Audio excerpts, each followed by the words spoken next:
Hello dear friends, ഏവർക്കും നമ്മുടെ ക്ലാസ്സിലേക്ക് സ്വാഗതം. കുറച്ച് നാളായി നമ്മൾ നേരിട്ട് കണ്ടിട്ട്. അതിന് പല കാരണങ്ങളുണ്ടെന്നുള്ളത് വാസ്തവമാണ്. ഏതായാലും ഒന്നുകൂടി ശക്തിയായി വരാനുള്ള ശ്രമം ഞങ്ങൾ നടത്തുന്നുണ്ട്. എൻ്റെ നോട്ട് മറ്റോ കഴി തയ്യാറായിക്കൊണ്ടിരിക്കുകയാണ്. ഇന്ന് 31/3/2025 തിങ്കളാഴ്ച. ഇന്നലെ വൈകുന്നേരം എനിക്കൊരു ടെലിഫോൺ കോൾ ഉണ്ടായിരുന്നു. സാറിനെ ഒന്ന് കാണാൻ പറ്റുമോ എന്ന് ചോദിച്ചുകൊണ്ട് ഒരു പെൺകുട്ടി എന്നെ വിളിച്ചിരുന്നു. ആ പെൺകുട്ടി ബിജി മോൾ BR കിളിമാനൂരിൽ നിന്നാണ് വിളിച്ചത്. അപ്പോൾ കാര്യമൊക്കെ തിരക്കി. അപ്പോൾ പറഞ്ഞു, വില്ലേജ് ഫീൽഡ് അസിസ്റ്റൻ്റ് അതിൻ്റെ അഡ്വൈസ് ആയിട്ടുണ്ട്, എനിക്ക് പോകുന്നതിന് മുമ്പ് സാറിനെ ഒന്ന് കണ്ടാൽ കൊള്ളാമെന്നുണ്ട് എന്ന് പറഞ്ഞു. അപ്പോൾ എൻ്റെ ധാരണ പോയത് ഇവിടെ പഠിച്ചുകൊണ്ടിരിക്കുന്ന കുട്ടിയാണ്, അല്ലെങ്കിൽ പഠിച്ച കുട്ടിയാണെന്നാണ് ഞാൻ ധരിച്ചത്. എന്നാൽ ഇന്ന് ഈ ബിജിയുടെ കൂട്ടുകാരി ദിവ്യ അടൂർക്കാരിയാണ്. ദിവ്യയും കൂടി എൻ്റെ വീട്ടിൽ രാവിലെ വന്നു. ലോകം മുഴുവനും ഇന്ന് പെരുന്നാൾ ആഘോഷങ്ങളൊക്കെ നടക്കുകയാണ്. ആ ദിവസത്തിനാണ് ഈ രണ്ട് പെൺകുട്ടികൾ എൻ്റെ വീട്ടിൽ വന്നത്. എന്നെ അതിശയിപ്പിക്കുന്നത്, നന്മ നിറഞ്ഞ മനുഷ്യർ ഇവിടെ കുറേ പേർ അവിടെ ജീവിച്ചിരിപ്പുണ്ട്. അതിൽ യാതൊരു തർക്കവും വേണ്ട. ഇവിടെ ജോലി കിട്ടിയിട്ട് പറയാതെ പോയവർ, ജോലി കിട്ടിയ വിവരം മറച്ചു വെച്ചവർ, അതുപോലെ തന്നെ നമ്മുടെ ഓൺലൈൻ ക്ലാസ് കണ്ട് ജോലി കിട്ടിയ എത്ര കണക്കിനെന്ന് ഞാൻ പറയുന്നില്ല, നിങ്ങൾക്ക് ഓരോരുത്തർക്കും അറിയാം. നിങ്ങൾ ഓരോരുത്തരും എന്നെ വിളിച്ചിട്ടുള്ളത് നിങ്ങൾക്കറിയാം. അവരടുത്തൊക്കെ പിന്നീട് ഞാൻ പറഞ്ഞു, ഒരു വീഡിയോ എടുത്ത് അയച്ചു തരാൻ പറ്റുമോ എന്ന് ചോദിച്ചു. അയച്ചു തരാമെന്ന് പറഞ്ഞു. ഇതുവരെയും ആരെയും വീഡിയോ ഇവിടെ വന്നിട്ടില്ല. അതൊക്കെ സ്വാഭാവികം മാത്രമാണ്. മനുഷ്യൻ്റെ മനസ്സിലുണ്ടാകുന്ന ആ വിചാരങ്ങളെയും വികാരങ്ങളെയും അത് അവരവർക്കുള്ളതാണ്. അതിന് വേറെ ആൾക്ക് പറഞ്ഞ് ചെയ്യിപ്പിക്കാൻ പറ്റില്ല. എന്നാലും ഒരു തൊഴിൽ കിട്ടുമ്പോൾ ജസ്റ്റ് ഒന്ന് പറഞ്ഞിട്ട് പോകാൻ ഒരു നഷ്ടവുമില്ല. ഇവിടെ ആർക്കും ഒരു പാരിതോഷികവും കൊടുക്കണ്ട. ജസ്റ്റ് ഒന്ന് പറഞ്ഞിട്ട്, ഇവിടെ നിന്നല്ല, വേറെ നിങ്ങൾ പഠിക്കുന്ന ഏതൊരു സ്ഥാപനത്തിലായാലും, സാർ എനിക്കൊരു ജോലി കിട്ടിയിട്ടുണ്ട്, ഈ സ്ഥാപനത്തിൻ്റെയും കൂടി ഒരു ചെറിയ സഹായം, ചെറുതെന്ന് പറഞ്ഞാൽ മതി, ഒരു ചെറിയ സഹായം എനിക്ക് കിട്ടിയിട്ടുണ്ടെന്ന് പറയാനുള്ളൊരു മനസ്സ് വരണം. അങ്ങനെ വരണമെങ്കിൽ നല്ല അച്ഛനും അമ്മയും വളർത്തണം. അങ്ങനെ പറയണമെങ്കിൽ മാതൃകാ അധ്യാപകർ പഠിപ്പിച്ചിരിക്കണം. അങ്ങനെയുള്ളവർ പറയുക തന്നെ ചെയ്യും, സംശയം വേണ്ട. ജോലിയൊക്കെ കിട്ടി കുറേ കാലം കഴിയുമ്പോൾ ഈ സാറിനെ അല്ലെങ്കിൽ എന്നെപ്പോലുള്ള ഒരു അധ്യാപകനെ കാണണമെന്ന് വിചാരിക്കുമ്പോൾ ചിലപ്പോൾ ഈ അധ്യാപകൻ അത് കാണാൻ കഴിയില്ല. അത് പിന്നീട് നിങ്ങൾക്ക് ഒരു ബുദ്ധിമുട്ടുണ്ടാക്കുമോ? അത് കാലം തെളിയിക്കേണ്ടതാണ്. ഇവിടെ ഈ ബിജിമോൾ എൻ്റെ വീട്ടിൽ രാവിലെ വന്നു. അപ്പോൾ ബിജുമോളിൻ്റെ അടുത്ത് ഇനി നമുക്ക് ബിജുമോളിനെ കാണാം. നിങ്ങൾക്ക് പലർക്കും കാണാനൊരു താല്പര്യമായി നിൽക്കുകയല്ലേ. ബിജുമോളിനെ കണ്ടിട്ട് ഞാൻ ബാക്കി കാര്യം പറയാം. Okay Biji, you please come with your advice. ഇതാണ് ബിജിയുടെ അഡ്വൈസ്. ഇങ്ങോട്ട് നീങ്ങി, ഇങ്ങോട്ട് നീങ്ങി.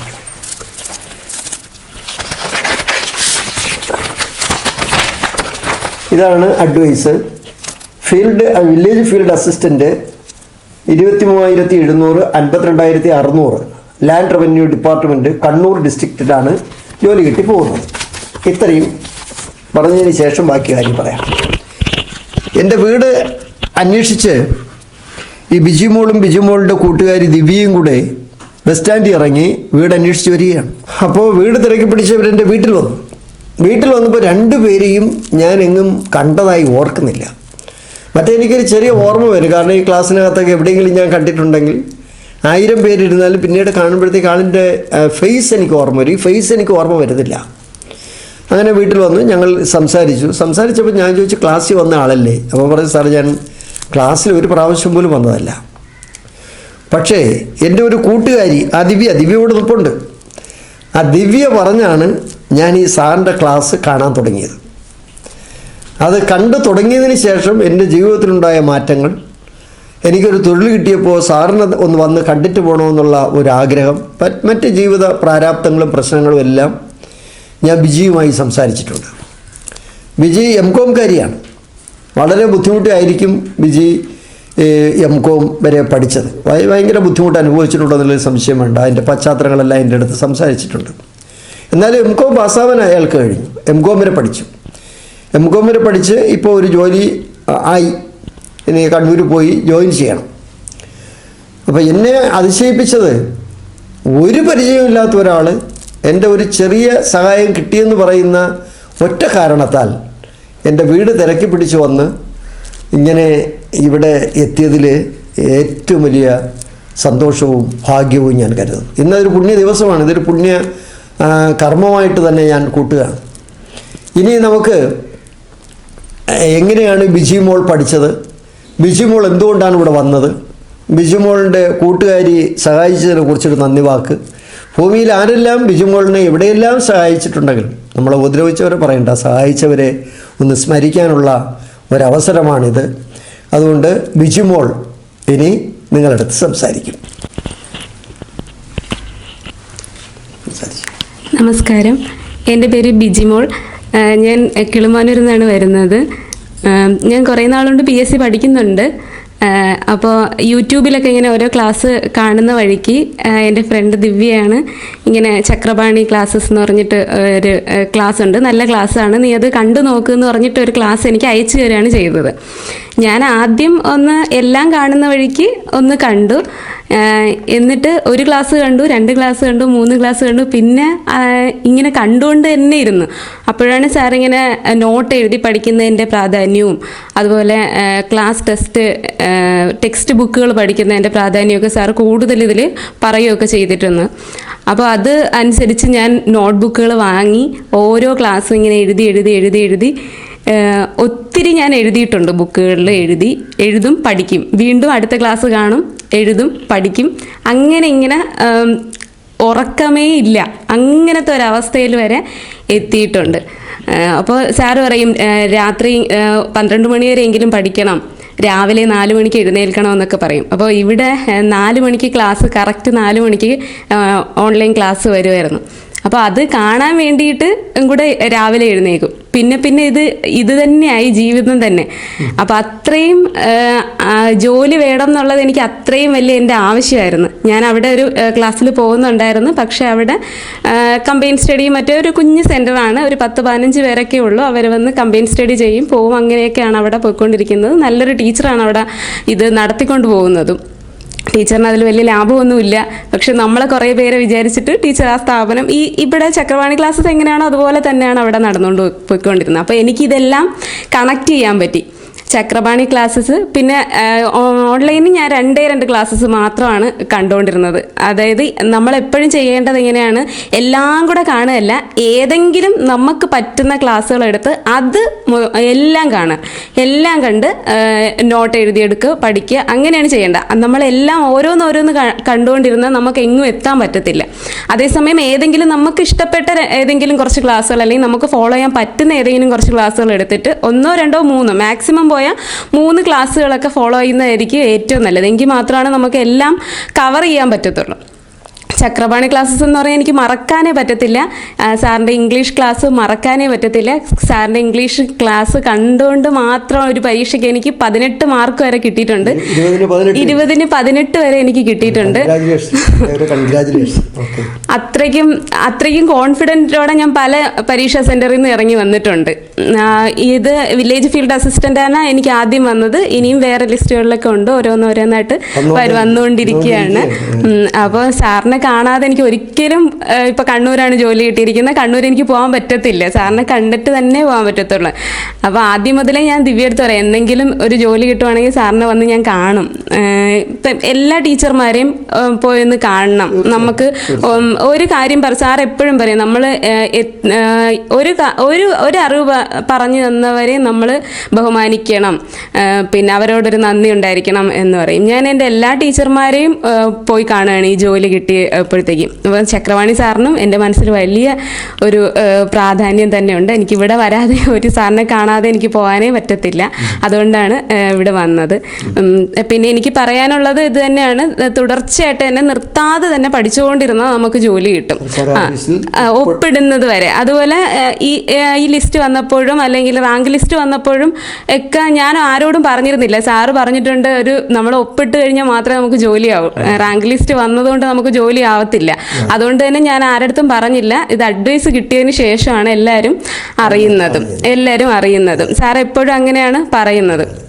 അപ്പോൾ എൻ്റെ ഒരു ജീവിത സാഹചര്യം എന്ന് വെച്ചാൽ ഒരുപാട് കഷ്ടപ്പാട് അനുഭവിച്ചാണ് വന്നത്. അച്ഛൻ വേറെ മാരേജൊക്കെ കഴിഞ്ഞ് വേറെയാണ്. പിന്നെ അമ്മ കുഞ്ഞുനാളിൽ തന്നെ മരിച്ചുപോയി. അപ്പോൾ അത്രയും ബുദ്ധിമുട്ട് അനുഭവിച്ചിട്ടുണ്ട്. അപ്പൂപ്പനും അമ്മൂമ്മയും പിന്നെ അമ്മയുടെ സഹോദരങ്ങളും ഒക്കെ ഉണ്ട്. അവരുടെ ഒരു സംരക്ഷണത്തിലൊക്കെ ആയിരുന്നു പഠിച്ചതൊക്കെ. അപ്പോൾ അമ്മ കുഞ്ഞുനാളിൽ സാർ എപ്പോഴും പറയും, അമ്മയെ നമ്മൾ മറക്കരുത്, അമ്മയെ ഓർക്കണം. അപ്പോൾ അമ്മയെ എനിക്ക് നേരിട്ട് കാണാൻ പറ്റുന്നില്ലെന്നേ ഉള്ളൂ. ഒരു ജന്മം മുഴുവൻ പറഞ്ഞു തരാനുള്ള കാര്യങ്ങളെല്ലാം ഒരു 11 വയസ്സുകൊണ്ട് അമ്മ എനിക്ക് പറഞ്ഞു തന്നിട്ടാണ് പോയത്.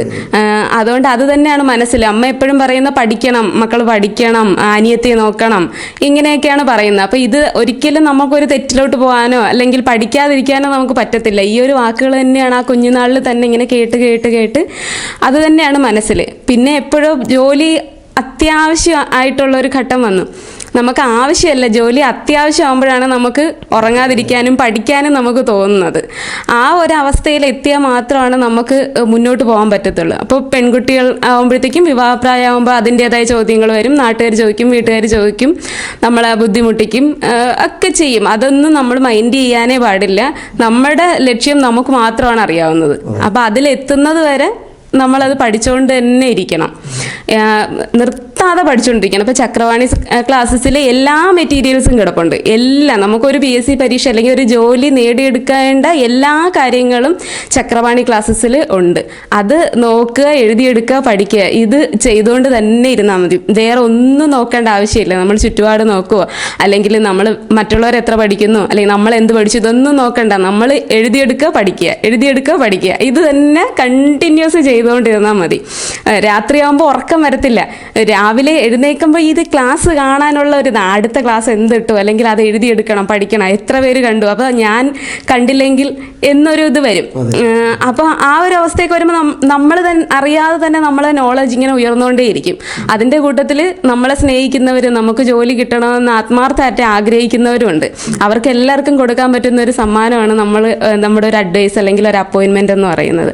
അപ്പോൾ ആ ഒരു കാര്യം നമ്മൾ നേടിയെടുത്ത് അത് യാഥാർത്ഥ്യമാക്കുന്നത് വരെ നമ്മൾ പഠിച്ചുകൊണ്ടേയിരിക്കണം. ഇതാണ് നമുക്ക് ഇപ്പം ചെയ്യേണ്ട ഏറ്റവും വലിയൊരു കാര്യം എന്ന് പറയുന്നത്. ഇത്രയും പറഞ്ഞു. എല്ലാവർക്കും ആശംസകൾ. എല്ലാവർക്കും ജോലി കിട്ടും. കണ്ടിന്യൂസ് പഠിച്ചുകൊണ്ടിരുന്നാൽ മതി, നിർത്താതെ പഠിച്ചുകൊണ്ടിരുന്നാൽ മാത്രം മതി. അപ്പോൾ നമുക്ക് എന്തായാലും ജോലി കിട്ടും, അത് ഉറപ്പാണ്. ചക്രവാണി ക്ലാസ്സസ് കണ്ടാൽ തന്നെ ജോലി കിട്ടും. അതിന് ഒരു ഉദാഹരണമാണ് ഞാൻ. കാരണം ഞാൻ കണ്ടുകൊണ്ട് തന്നെ ഇരുന്നു, നോട്ട് എഴുതിയെടുത്ത്. എൻ്റെ കുറേ അധികം നോട്ടുകളുണ്ട്. സാറിൻ്റെ ഇംഗ്ലീഷ് ക്ലാസ്സുകളെല്ലാം ഞാനൊരു 52 ക്ലാസ്സോളം അതിൻ്റെ അകത്ത് കിടപ്പുണ്ട്. പിന്നെ എല്ലാം കണ്ടിട്ടുണ്ട്. പ്രീവിയസ് ക്വസ്റ്റ്യൻസ് കിടപ്പുണ്ട് അതിൻ്റെ അകത്ത്. സാർ പ്രീവിയസ് ക്വസ്റ്റ്യൻ മാത്രം ചെയ്യിക്കുന്നതുണ്ട്. ഇതെല്ലാം കണ്ടിട്ടുണ്ട്. വീണ്ടും പിന്നെ എക്സാം വരുമ്പോഴത്തേക്ക് നമുക്ക് ഇന്ന ക്ലാസ് കാണാം അല്ലെങ്കിൽ റിപ്പോർട്ടർ സ്പീച്ച് കാണാം. ഇങ്ങനെ നമ്മൾ സെലക്ട് ചെയ്ത് കുറച്ച് ക്ലാസ്സുകൾ എക്സാം ആവുമ്പോൾ നോക്കും. ഫുൾ എഴുതിയെടുത്ത് ഇത് തന്നെ വായിച്ചുകൊണ്ടിരുന്നു. പിന്നെ ജോഗ്രഫി ക്ലാസ്സുകളൊക്കെ മറക്കാൻ പറ്റാത്ത ക്ലാസ്സുകളാണ്. അത് നമുക്കൊരു ഹരമാണ്. പിന്നെ കണ്ട് വരുമ്പോഴത്തേക്കും പിന്നെ ഒരു ഹരമാണ്. അടുത്തത് എന്താവും, അല്ലെങ്കിൽ സാർ പടം, അതെ, ഭൂമധ്യരേഖ ഒക്കെ അത് ഞാൻ ഒരിടത്തും കണ്ടിട്ടില്ല ഇങ്ങനെ. അതുകൊണ്ട് തന്നെ സാറിനെ വന്ന് കാണണമെന്ന് എൻ്റെ വലിയൊരു ആഗ്രഹമാണ് ഇന്ന് സാധിച്ചത്. അതിന് ദൈവത്തിനോട് നന്ദി പറയുന്നു.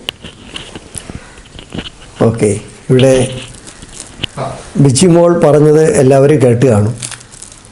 ബിജിമോളെ ഒരു കവി എഴുതിയ ഒരു വാക്യം തന്നെ ഉദ്ദേശിച്ചതാണ്. എന്താണെന്നറിയോ? നോവ് തിന്നും കരളിനെ പാടുവാനാവൂ ആർദ്രമായി മധുരമായി. സംശയം വേണ്ട, അതുകൊണ്ട് തന്നെയാണ് താൻ ഇവിടെ വന്നത്. ബിജി പറഞ്ഞ ഒരു കാര്യം എല്ലാവരും ശ്രദ്ധിച്ചോളൂ.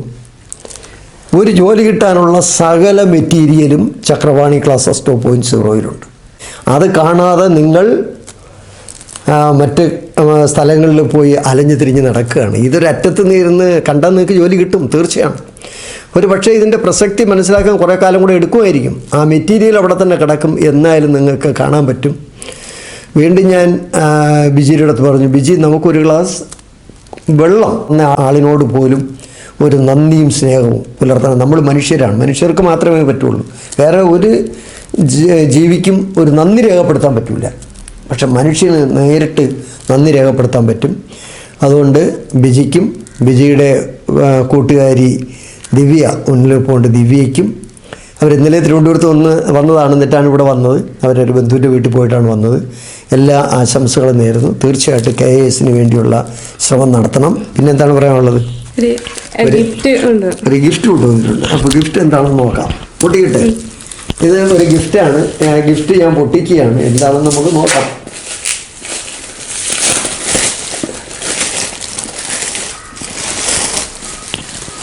ഓ, പച്ചവിരൽ ദയാപ്പായിയുടെ ഇത് ഒരു PSC ക്വസ്റ്റ്യൻ ആയിരുന്നു, ഓർമ്മയുണ്ട്. മെഡ്സി മാത്യു ക്വസ്റ്റ്യൻ ഉണ്ടായിരുന്നു PSCക്ക്. ദയാപ്പായി മധ്യപ്രദേശിലാണ്, മറ്റൊരു ഗിരിവർഗക്കാരുടെ ഇടയിൽ പ്രവർത്തിക്കുകയാണ്. എനിഹൗ, ഈ പുസ്തകം ഞാൻ ഒന്ന് വായിക്കട്ടെ. വായിച്ചതിന് ശേഷം മറ്റ് വിശദ വിവരങ്ങൾ നിങ്ങളുടെ അടുത്ത് പറയാം. ഇന്നലെയും ഒരു പുസ്തകം എനിക്ക് കിട്ടി, അശോകൻ ചരുവലിൻ്റെ കാട്ടൂർ കടവ്. അങ്ങനൊരു പുസ്തകം എനിക്ക് ഇന്നലെ കിട്ടി. അത് ഞാൻ സൂക്ഷിച്ചു വെച്ചിട്ടുണ്ട്. എല്ലാം ഒന്ന് വായിക്കാം. എല്ലാവർക്കും എല്ലാ ആശംസകളും നേരുന്നു. നന്ദി, നമസ്കാരം.